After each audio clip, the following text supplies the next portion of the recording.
पांडुरंगा करू प्रथम नमन, दुसरे चरण संताचे त्यांच्या कृपादाने कथेचा विस्तारू. बाबाजी सद्गुरु दास तुका जयांचे केली स्मरण, होय सकळ विद्येचे अधिकरण, ते चिवंदू चरण श्रीगुरूंचे ते नमस्कारून आता प्रस्तुत.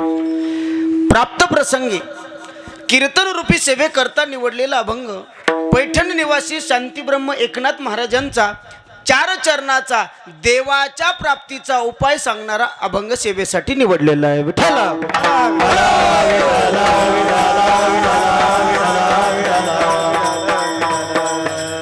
चिंतनाला सुरुवात करण्यापूर्वी थोडा आवाज कडक करा. अल्पशा बुद्धीने अल्पशा परिहार द्यायचा तो असा. साधू संतांच्या पदस्पर्शाने पावन आणि पुनीत झालेल्या श्री क्षेत्र सातोना नगरीमध्ये प्रतिवर्षाप्रमाणे चालत आलेला भव्य दिव्य अखंड हरिनाम सप्ताह वर्ष 15वे आणि त्यामध्ये माझ्याकडे आलेली आजची 4थ्या दिवसाची कीर्तन सेवा. बरोबर चौथाच आहे का किती? चौथा. बरोबर आहे का?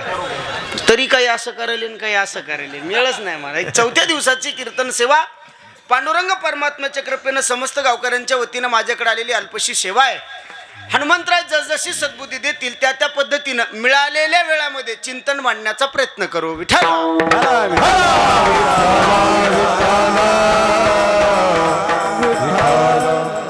सेवेसाठी निवडलेला अभंग नाथ महाराजांचा आहे. 4 चरणाचा गोड असा अभंग सेवेसाठी निवडलेला आहे. या अभंगामध्ये नाथ महाराज तुम्हा आम्हाला देवाच्या प्राप्तीचा उपाय सांगतात. हरिप्राप्तीशी उपाय. काय देवाच्या प्राप्तीचा उपाय आहे? धरावे संताचे ते पाय. संताचे ते पाय धरले की देवाची प्राप्ती होते. देवाच्या प्राप्तीचा उपाय नाथबाबा सांग. का हो महाराज? संताचे पाय धरले की देवाची प्राप्ती होते. हो, म्हणजे त्या साधनाने साध्याची प्राप्ती होते. येणे साधती साधन. अरे साध्य साधल्या जाईन या साधनाने, म्हणून येणे साधती साधन. आणि नुसतं साधनाने साध्य प्राप्त होत नाही, तर ही जी भवाची बंधन आहे ती भवाची बंधनं तुटती भवाची बंधन. का हो महाराज? संताच्या व्यतिरिक्त भगवंताच्या प्राप्तीचा उपाय. महाराज म्हटले संता विना प्राप्ती नाही. का हो महाराज? तुम्हीही संत आणि मोठेपणाही संताचा गाता. महाराज म्हणले माझ्यावर भरोसा ठेवू नका. मग वेदाची साक्ष देतो, ऐशे वेद देती ग्वाही, येणे साधती साधन तुटती भवाचे बंधन. आणि शेवटी महाराज म्हणतात संत देवाचीच प्राप्ती करून देतात. असंच नाही आहे, तुमच्या मनाचं मनोरथ जो भगवंत पूर्ण करू शकत नाही ती पूर्ण करण्याची ताकद जगाच्या मालकापेक्षा संतामध्ये आहे. म्हणून एका जनार्दनी संत पूर्ण करीती मनोरथ, येणे साधती साधन तुटती भवाचे बंधन. सेवेसाठी निवडलेल्या 4ही चरणाचा सरळ सोपा स्पष्ट भावार्थ तुमच्या समोर ठेवला. आता माझ्या पद्धतीने बोलायला मी मोकळा आहे. विठ्ठला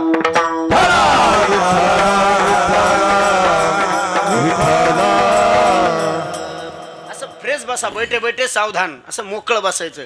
तुम्ही असं टेन्शन मध्ये असं काही कर्ज आहे का तुमच्या?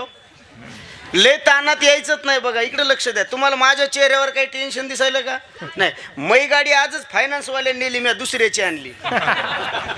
पण आहे का असं काही नाही. त्याला म्हणलं काळजी करू नको, इथलं कीर्तन केलं की 1 हप्ता भरतो. कारण सप्ताह झाल्याशिवाय आमचा हप्ता फिटत नाही. ही गोष्ट आपण लक्षात ठेवली पाहिजे. लय टेन्शन घ्यायचं नाही. आणि इकडे लक्ष द्या, संसारातलं दुःख कधी कीर्तनात आणायचं नाही. संसारातलं दुःख कधी परमार्थात आणायचं नाही. संसारातलं दुःख परमार्थात आणण्यापेक्षा अरे परमार्थातला आनंद तुमच्या संसारात न्या. संसार आनंदी झाल्याशिवाय राहणार नाही महाराज. वा, आपण परमार्थामध्ये आनंद घेऊन गेलं पाहिजे. पद्धतशीर बसायचं. मस्त. तिकडे कायचा आवाज चालू आहे? बर चांगले स्वयंपाक जोरात करते ते आहे का नाही? इथपर्यंत म्हणजे आमची इथल्या शांत का कुणी चहा केला की अख्ख्या गल्ल्या कळतं. एकदा भगून आदळी, एकदा कडची आदळी नाही असं. चला इकडे विठाला.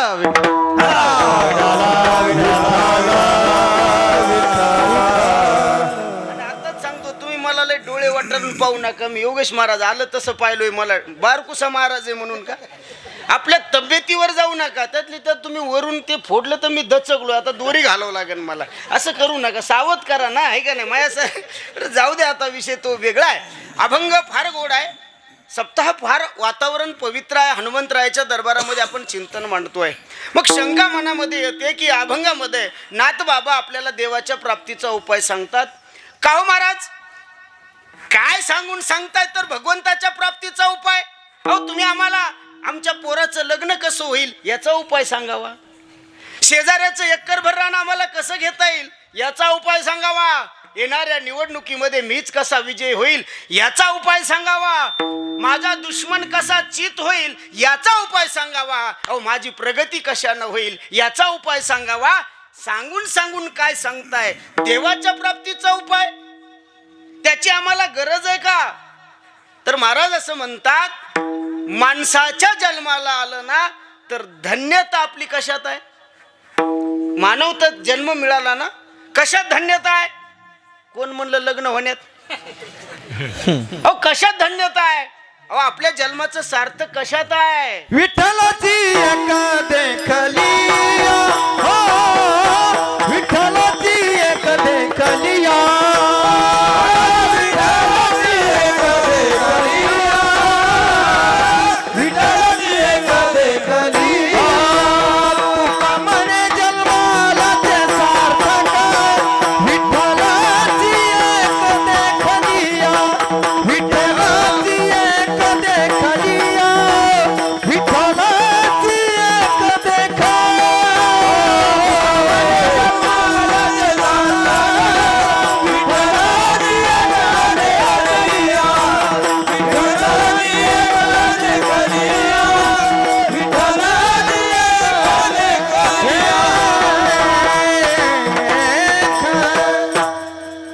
टाळ्या वाजवा महाराजसाठी. वा वा, व्यवस्थित प्रमाण दिलं. प्रमाणाचे बोल शब्द असे आहेत, माणसाच्या जन्माचं सार्थक तुका म्हणे जन्मा आल्याचे सार्थक, विठ्ठलाची एक देखलिया. जगाच्या मालकाला पाहिलं की या जन्माची सार्थकता आहे. तुम्हा आम्हाला वाटत असेल चांगले कपडे असे स्टारचे घातले म्हणजे आपली सार्थकता नाही हो. चांगलं खायला मिळालं म्हणजे आपली सार्थकता नाही महाराज. जगाच्या मालकाला बघणं ही आपल्या जन्माचं सार्थकता आहे. विठ्ठल बघितला की जन्माचं सार्थक होतं. पण ऐका, महिला मंडळीसाठी जरा एक संधी जास्त दिली बरं भगवंतानी. एक संधी जास्त आहे. जगाच्या मालकाला बघितलं ना की सार्थक होतं. मग ते स्त्री असो वा पुरुष असो. विठ्ठला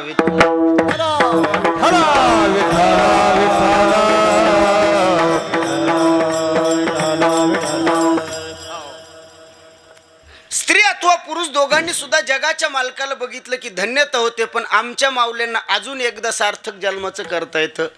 एक प्रमाण गाथ्यातलं आहे, एक प्रमाण पिक्चरचं गाणं आहे. ऐका ऐका, चित्रपटाचं बोल सुद्धा काही गीताचे चांगले होते बरं महाराज तत्कालीन.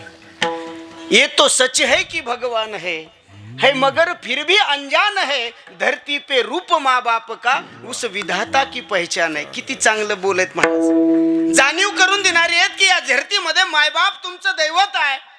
असे गाणे असले तर ऐकायला सुद्धा काही हरकत नाही. तसंच एका चित्रपटातलं गीत तुमच्या माऊल्यासाठी आहे. पुरुष अथवा स्त्री विठ्ठलाला पाहिलं की जन्माचं सार्थक आहे. आणि आमच्या माऊल्यासाठी एक संधी अजून दिली. कोणती आहे?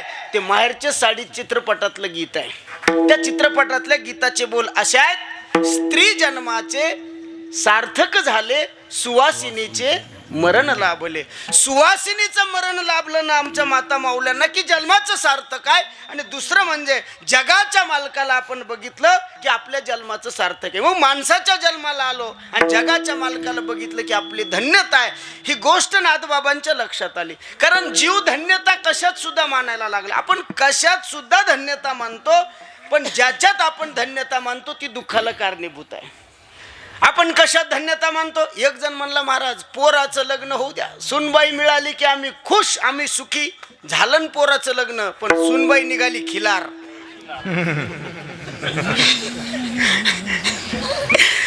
चलता चलता खोसाटे काढायला लागलो. आपण कशातही धन्यता मानतो, पण कशातही धन्यता मानायची नाही खऱ्या अर्थानं. बरं, हे युट्यूब वाले आपलेच आहेत का दोन्ही? गावातले नाही, सगळेच आपले असतात आणि आपलेच वाट लावित असतात. हे ध्यान इकडे लक्ष द्या. आणि ऐका ना, चुकलेलं काय करायचं? बोला बोला, चुकलेलं काय करायचं? हा येडाय तू, व्हायरल करायचं. कारण जेवढं तू चांगलं टाकशील ते कोणी बघणार नाही. चुकलेलं टाक, लय लोक बघतात. कारण असा नियम आहे. इंग्लिशमध्ये एक वाक्य आहे, बॅड न्यूज ट्रॅव्हल फास्ट. चुकीच्या बातम्या लवकर पसरतात असं म्हणण्यापेक्षा लवकर पसरवतात असं म्हणलं पाहिजे. आणि माझं मत आहे, महाराज जर चुकला तर तुम्ही म्हणतात ते कट केलं पाहिजे, पण योगेश महाराज हे मताचा मी माणूस आहे की ते कट नाही करायचं तर ते जास्त व्हायरल करायचं. का? कारण त्याची चूक जर झाकून टाकली तर तो अजून चुका करेल. त्याला त्याची चूक कळाली पाहिजे आणि ती समाजापर्यंत आली पाहिजे. मग मी चुकतोय ना, मग माझी जाणीव जर तुम्ही आमच्या चुका झाकायला लागले ना, मग त्या एवढ्या चुका वाढत जातील, मग तुम्हाला झाकता सुद्धा येणार नाही. ती गोष्ट लक्षात ठेवा. म्हणून चुकू द्या. हे बघा, विषय असा आहे की आपण केलं पण जाऊ द्या, काही मोह चुकलं तर आपण आपल्याला ऍडजस्ट करू, जाऊ द्या असं म्हणतात. असं म्हणतात इंग्लिशमध्ये अजून एक वाक्य आहे, adjustment is best policy in the life. तडजोड हे जीवनाचं सगळ्यात महत्वाचं आहे. आणि हे वाक्य ऐकून तुम्ही म्हणता लय शिकलेलं आहे का? मी 2-3 पाठ केलेत, उग वजन आणायला. विठ्ठल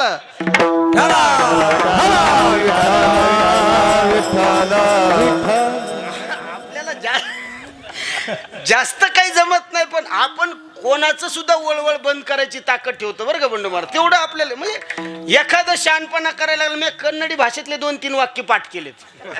एक जण म्हणला मला कन्नडी भाषेत, ती म्हणलं सांग मानंग 1 रुपये कुडू म्हणजे काय. तुम्हाला कळालं का? नाही, मला नाही कळालं, राहू द्या. विठ्ठला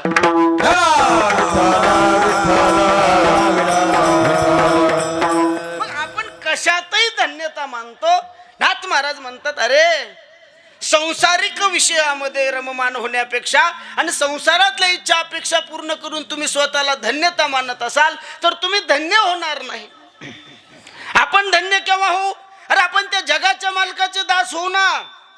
त्या जगाच्या मालकाचे आम्ही सेवक होऊ, तेव्हा आमची धन्यता आहे. संसाराचे दास होऊन धन्य आम्ही जन्म आलो, धन्य आम्ही जन्म आलो, धन्य आम्ही जन्म आलो, धन्य आम्ही जन्म आलो, धन्य आम्ही जन्म आलो, धन्य आम्ही जन्म आलो, धन्य आम्ही जन्म आलो, धन्य आम्ही जन्म आलो. दास विठोबाच झालो, दास विठोबाच झालो. हा हा धन्य आम्ही जन्म आलो,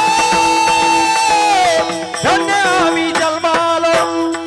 दास विठोबाच झालो, दास विठोबाच झालो.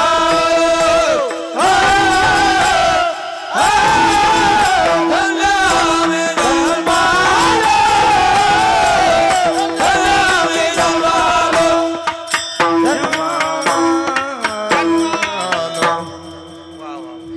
आपण भगवंताचे दास होऊ ना, तेव्हा आपण धन्य होऊ. ज्याच्या ऐका ना, या देहाची परिपूर्णता कशात आहे माहित आहे? ज्याच्यासाठी मिळाला त्याच्या कारणी लावला की धन्यता आहे. नाही तर माणसं नाही तरी गेला जन्म वाया जाणार आहे. आणि माझी एक विनंती आहे, हा नरदेह मिळाला ना, याच्या परिपूर्ण आपण याचा लाभ घेतला पाहिजे. कारण पशु काय पाप पुण्य जाणती, काय करणार आहे जनावरला? मला सांगा, म्हशी कीर्तनाला येतात का? म्हशी कीर्तन ज्या आल्या नाही त्या म्हशी का? मला असं नाही म्हणायचं, पण म्हशी कीर्तनाला येऊ शकत नाही, ती गोष्ट आपण लक्षात ठेवली पण नाही. कारण याच देही घडे आणि काय जाण नाही कोठे, आणि काय जाण नाही कोठे, आणि काय जाण नाही कोठे, आणि काय जाण नाही. देही घडे देवाचे भजन, आणि काय जाण नाही कोठे, आणि काय जाण नाही कोठे. याच देही घडे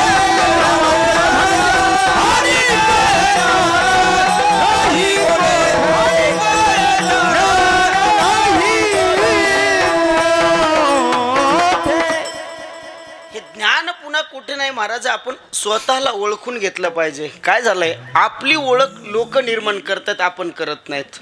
माझं वाक्य जरा लक्ष देऊन ऐका, बैठे बैठे सावधान. आपली ओळख आपण केली पाहिजे. आपण लोक आपली ओळख करतात आणि त्याच्याहून आपण आपल्याला ओळखतो. हे फक्त जमतंय का बघा. कारण हे कमी जास्त मला कळत नाही. येडीला माहेरन सासर सारखंच असतं. चला चला आपल्याला जपून घेऊ. एक लक्ष द्या. कारण महाराज मला गाता येत नाही, मला भजन म्हणता येत नाही. बरं खरंच म्हणता येत नाही. मग तुम्ही म्हणता कीर्तन करतो भजन म्हणता येत नाही, मग प्रयत्न कर ना. मीही प्रयत्न केले पण नाही जमलं. एक मृदंगाचार्य भेटले, महाराज भजन शिकायचंय हो, मृदंग घे आणि त्याच्यावर थापा हाण. म्हणलं महाराज त्याच्यावर मारणाऱ्या थापा लय अवघड आहेत, ह्या थापा लय सोपे. एक भेटला दुसरा, महाराज पेटी घेन पेटी बस, म्हणजे बाजूला बस, तरी नाही जमलं. एक आळंदीचा भेटला, महाराज भजन शिकायचंय. म्हटलं हो. म्हटला तानपुरा घे तानपुरा. मी पुरा ताण घेतला तरी मला जमलं नाही. एक गावाकडचा 150 भेटला, म्हणला बिड्यावड आवाज उकलत आहे. म्हणलं असं नाही आहे का. भजन आहे, भजन आहे. रेल्वे का गावाला, वा काय नशीबवान आहे. विठ्ठला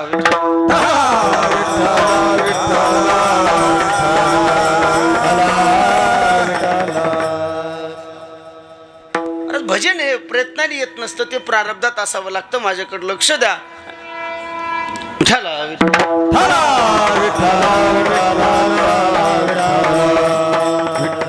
लोक आपली किंमत करतात, तो आपण आपली किंमत, आपण आपली किंमत कशावरून समजतो. लोक आपल्याला किती किंमत देतात त्याच्यावरून. बघा एक व्यक्ती एका साधू महाराजाकडे गेला, महाराज मला कोणीच किंमत देत नाही. अहो बाकीचं सोडा, माझी बायको सुद्धा मला किंमत देत नाही. महाराज म्हणले तुझीच काय.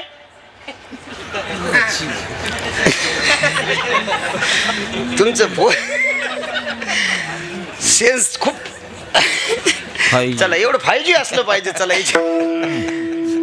कोणीच किंमत देत नाही. महाराज म्हटले काळजी करू नको, एक पारख कर. आणि काय कर, एक चकाकणारा दगड दिला, चमकणारा. हा दगड घे आणि ह्या मार्केटमध्ये घेऊन जा. विकायचं कुणालाच नाही, पण याची किंमत मात्र प्रत्येकाकडे कर. तो एका भाजीवाल्याकडे गेला, मावशी हा दगड आहे, हा दगड विकत घेता का. मावशी म्हणली मला त्या दगडाचं काय काम आहे, पण छटाकाचं माप दिसतंय, मी ते माप तराजू मध्ये तोलायला घेईन, 5 रुपयाला घेते. तो म्हणला पुरत नाही. पुढे गेला, किराणा दुकानदारला विचारलं, दादा हा दगड घेता का. तो म्हणला दगड बरा आहे पण मया कामाचा नाही, तरी सुद्धा म्हणला दरुजाला बांधायला घेतो, 500 रुपये देतो. तो म्हटला तुलाही देणार नाही. कापड दुकानदाराला विचारलं, दादा हा घेता का. तो म्हणला दगड चांगला दिसतो, मी शोपीस म्हणून आपल्या कपाटामध्ये ठेवील, 5000 रुपये देतो. तो सोनाराकडे गेला, सोनार दादा हा दगड घेता का. सोनाराने विचार केला, हा दगड काही सामान्य दिसत नाही, हे मौल्यवान रत्न दिसत आहे, मी 5 लाखाला घेतो. पण तोच पुढे जाऊन एका रत्न पारखीला जाऊन भेटला, दादा हा दगड घेता का. त्या रत्न पारखीनं सांगितलं, माझ्याकडे तर याच्या बदल्या देण्यासाठी तेवढी रक्कम नाही, पण मी 5 कोटी रुपये तुला देतो. तरी सुद्धा त्यानं दिला नाही. आणि परत जाऊन महाराजाला सांगितलं, काय महाराज लोक येडे आहे. म्हणजे महाराज लोक येडे आहेत असं म्हणायचं मला. हा समजून घेत जा. ऐका, थोडंसं वाक्यामध्ये अंतर दिलं तर वाक्य बरोबर होतं, नाही तर महाराज लोक येडे आहेत असा अर्थ होऊ नये. महाराज काय लोक येडे आहेत. अहो एक दगड एकाने 5 रुपयाला मागितला आणि तोच दगड एकाने 5 कोटीला सुद्धा मागितला. नेमका अंतर कोणात आहे. त्यांनी सांगितलं, ज्याला कळाला त्यानं 5 कोटीला मागितला, पण ज्याला कळालाच नाही त्यानं 5 रुपयाला मागितला.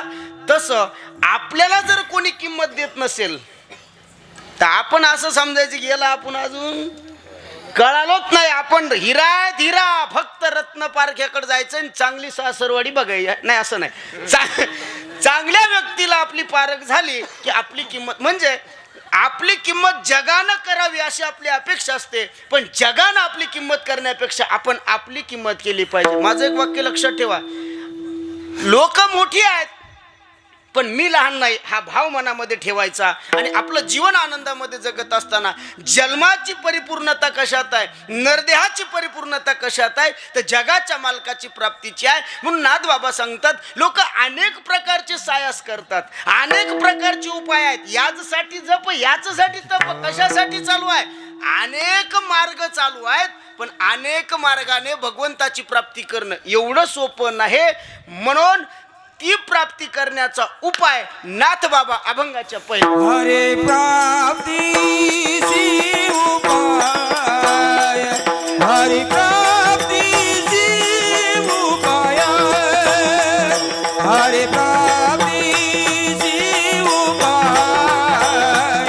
हरी प्राप्तीची उपाय हरी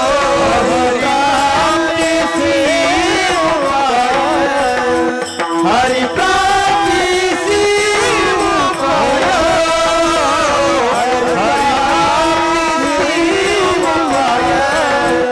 हरी प्राप्तीची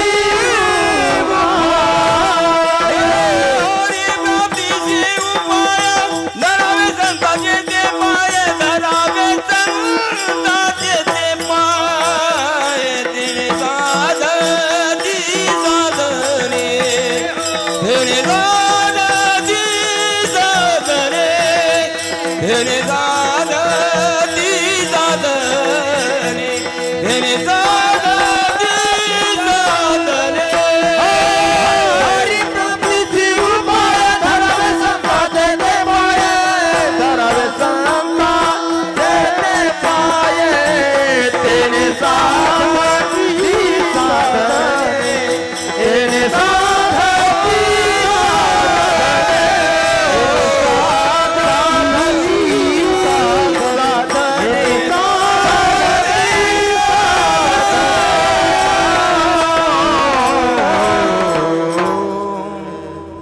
नाद बाबा हरिप्राप्तीचा उपाय सांगतात. हरिप्राप्तीशी उपाय धरावे संताचे ते पाय. संताचे ते पाय धरले की देवाची प्राप्ती होते. महाराज कुणाकुणाची झाली? महाराज म्हणतात ज्याला ज्याला खरे संत मिळाले आणि ज्याने खऱ्या संताचं दर्शन घेतलं त्याला भगवंताची प्राप्ती झाली. मग अनेक कथा तुमच्या समोर येतील. शबरी मातेची येईल, भक्त प्रल्हादाची येईल. महाराज अनेक तुमच्या समोर असे उदाहरण मिळतील की ज्यांनी ज्यांनी संताचे, कारण भक्ती विजय ग्रंथ वाचला की त्याच्यामध्ये प्रत्येक भक्ताला संत मिळाल्याशिवाय देव मिळाला नाही. ऐका, आणि माझी एक विनंती आहे की आता सध्याचा जमाना असा झालाय पवन महाराज, योगेश महाराज, 30 सेकंदाची रील्स पाहायची सवय लागली लोकांना. 30 सेकंदाची रील जरी आवडली नाही तर स्क्रोल करायला लागले लोक. का? 30 सेकंद जर लोकांचं मन एका जागेवर स्थिर नसेल तर कीर्तनात 2 तास लोक बसवणं आता खूप मोठं चॅलेंजिंग झालंय. बघा, खूप अवघड भयानक झालंय. कारण इथं अपेक्षा प्रत्येकाच्या वेगवेगळ्या आहेत. कारण कीर्तनामध्ये 4 रंगाची माणसं येऊन बसलेत. 4 रंगाची म्हणजे गोरा, सावळा, काळा आणि काळा डक असं नाही. असं नाही. मग 4 वर्णाची लोक आहे. कुणाला कीर्तनामध्ये भगवंताचं चिंतन सांगितलेलं आवडतं, कुणाला विनोद सांगितलेला आवडतो, कुणाला गायन सांगितलेलं आवडतं, आणि कुणाला महाराज कुठं चुकतो हे हे आवडतं. म्हणजे कुठं कोण चुकतंय किंवा काय चालतं, अनेक प्रकारची लोक आहेत. म्हणून सगळ्यांचं त्या ठिकाणी महाराज मन राखणं आता खूप अवघड झालं. पूर्वी श्रद्धा होती, भावना होती. अरे कीर्तनकार मंडपात आले की देव अवतरल्यासारख्या लोकांच्या मनामध्ये भाव होता. आणि तेव्हा तसे कीर्तनकार सुद्धा होते. ते येताना काय पैसे ठरीत होते का? नाही. म्हणून तो भाव होता. आता नाही राहिला. एक बोलू, हा वारकरी संप्रदाय आईच्या अंतकरणाचा आहे म्हणून याचा धाक राहिला नाही. माझे वाक्य कळतं का तुम्हाला? बघा, हा आईच्या अंतकरणाचा आहे आपला संप्रदाय. बघा, आईचा धाक तेवढा वाटत नाही जेवढा बापाचा धाक वाटतो. हा आईच्या अंतकरणाने संप्रदाय तुम्हा आम्हाला सगळ्याला सामावून घेतोय. आता ते राहिलं नाही. कुणी कसंही यावं, कुठेही बसावं, कसंही करावं, काही देणं घेणं राहिलं नाही. कुणाचा धाक राहिला नाही. हा संप्रदाय अरे आईच्या भूमिकेत आहे. धाक आपल्याला असला पाहिजे. आईच्या मार्गाने किंवा आईच्या विचारानं चालणारा मुलगा कधी वाया जात नाही. गोष्ट लक्षात ठेवा. हा संप्रदाय आईच्या अंतकरणाचा आहे. आईचं अंतकरण आणि बापाच्या अंतकरणामध्ये खूप मोठा फरक आहे. आईचं अंतकरण अगोदर स्वीकार नंतर सुधार. अगोदर स्वीकार आहे. संप्रदायामध्ये असं विचारलं जातं का नाही तुला अख्खा गाथा पाठ असन तरी ये. अरे हरिपाठ पाठ नसणारे कीर्तनकार आहेत. लोकांचं काय घेऊन बसले? विचारलं का? नाही, हा संप्रदाय आईच्या अंतकरणाचा आहे. अगोदर स्वीकार आहे. बरं ये, कोणी या, यारे यारे लहान तोर, अरे कुणी या, एवढंच काय, खटनट यावे, अजून सोपं बोलू, सकळासी येथे आहे अधिकार. अरे सगळेजण या, तुम्ही या, पण इथं आल्याच्या नंतर तुम्ही सुधरा. काही जण इथं येऊन सुधरणत पण इथलेला बिघडवायले. नाही, कळतंय का माझं बोलणं? इथं येऊन सुधरा ना. आईचा स्वीकार करतोय ना. ऐका मी बोललो ना, आई अगोदर स्वीकार नंतर सुधार. बापाचं तसं नाही, बापाचं अगोदर सुधार मग स्वीकार. बघा तुम्ही एक लहान लेकरू, आता तसे लेकरं पण राहिले नाही हो, असे 2 झिट्टू बांधलेले 7-8 महिन्याचं असं रांगत चाललेलं लेकरू, असे रब्बल बांधलेले ते झिट्टूवरी, सकाळी थंडीचे दिवस गंगा जमुना अशा नाकातून बाहेर आलेल्या, त्याच्यावर माशाचा झुपका असे. आणि असं लेकरू ते बापाकडे जाऊ लागलं. सकाळी सकाळी बापाला म्हणलं पप्पा. बाप म्हणला होय तिकडे, नाकातून डोळ्यान माशा बाजा होय तिकडे. ते पोरग रडत रडत आईकडे गेलं. पण ऐका ना दादा, आई त्याला होय तिकडे म्हणलीच नाही.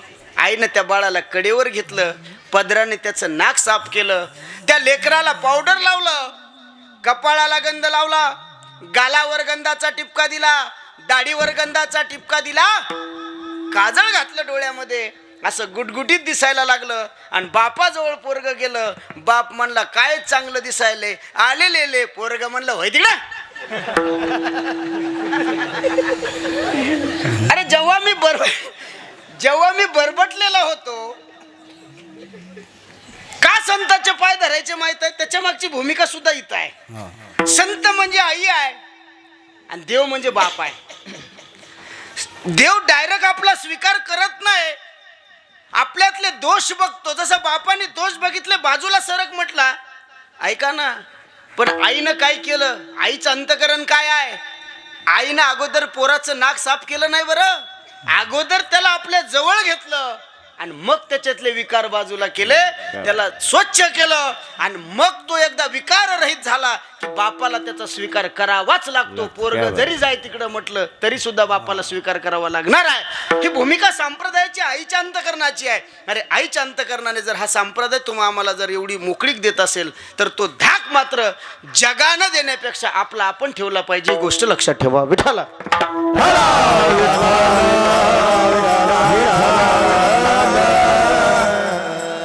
संप्रदायाने अनेक लोकांवर उपकार केले बरं बंडू महाराज, पण बैमान झाले लोक. ज्याला बसायला सायकल नव्हती का त्याला ब्रँडेड गाडी दिली. नाव घेऊन कंपनीचं नाव काय मोठं करायचं? कंपनीचं नाव घेतलं की तुम्हाला लगेच महाराज दिसतो. काही काही गाड्याहून महाराजाचे नाव पाठ झाले. तुम्हाला काय सांगावं, जाऊ द्या, तो विषय माझा नाही, जाऊ द्या, इकडे लक्ष द्या. जरा माझी तब्येत बरोबर नाही म्हणून म्हणालो, इकडे लक्ष द्या. ऐका, अहो एवढं दिलं ना की विचारायची सोय नाही. खूप आपली पात्रता नसताना दिलं. पण लोकांनी संप्रदायाचे उपकार काहींनी ठेवले नाही आणि काहींनी अजूनही ठेवलेत. मग याच्यामध्ये दोष कुणाला देणार? मग काही काही जण म्हणतात संप्रदायाने मोठं केलं.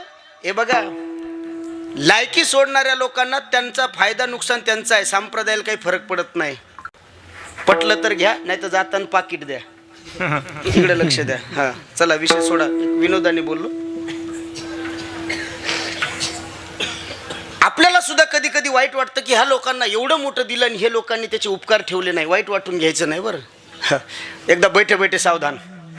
असं अचूक 3 प्रश्नाची उत्तरं दिली पोरं की मी चांदीचं नाणं देणार आहे. प्रश्न कीर्तनातलेच आहेत. अचूक प्रश्नाची 3 उत्तरं दिली, 3 प्रश्नाची 3 उत्तरं दिली की चांदीचं नाणं गाडीत राहिले. पण मी आणून देणार आहे. इकडे लक्ष द्या. फक्त कॉन्सन्ट्रेट इकडे असलं पाहिजे, तुमची एकाग्रता असली पाहिजे. एक शेळी होती. शेळी काय होती? शेळी. नाही नाही, हे उत्तर नाही, हे विचारायलो फक्त.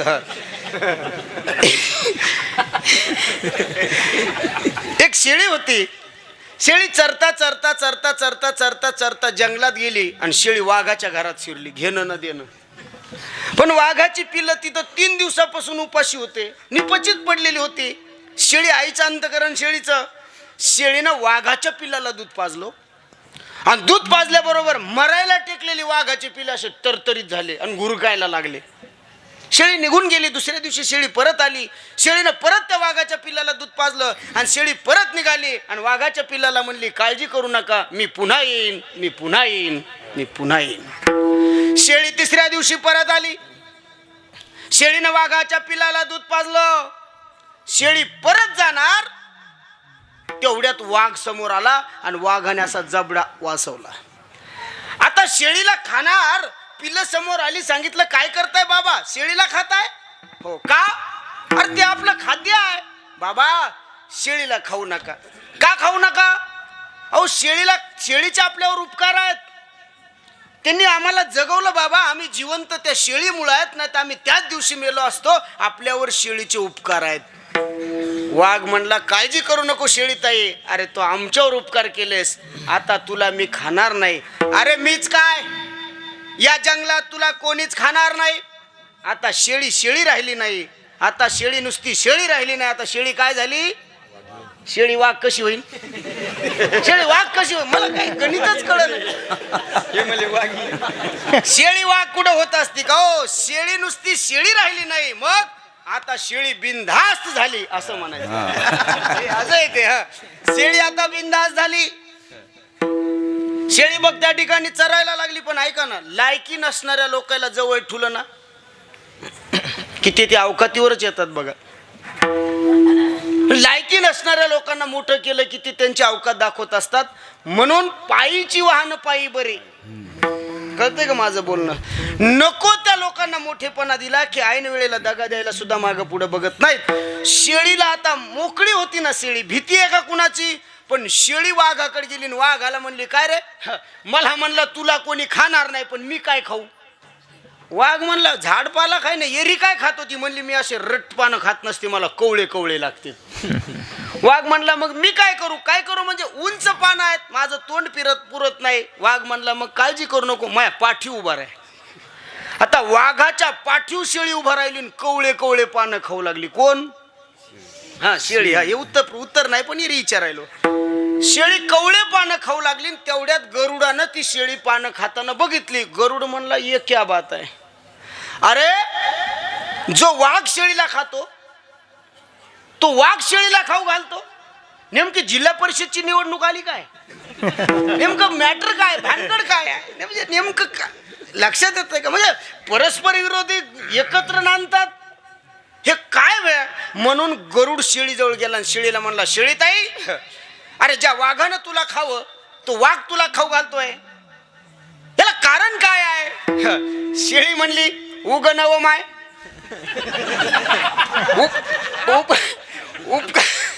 शेळी म्हणली अरे उग नाही रे, मग उपकार केलेत उपकार. काय म्हटली शेळी? उपकार केलेत. आणि उपकार केल्यावर वाघ सुद्धा पाठीवर घेऊन फिरतो, ही गोष्ट गरुडाच्या लक्षात आली. गरुड म्हणला आजपासून आता असं राहायचं नाही, मग कोणावर तरी उपकार करायचे.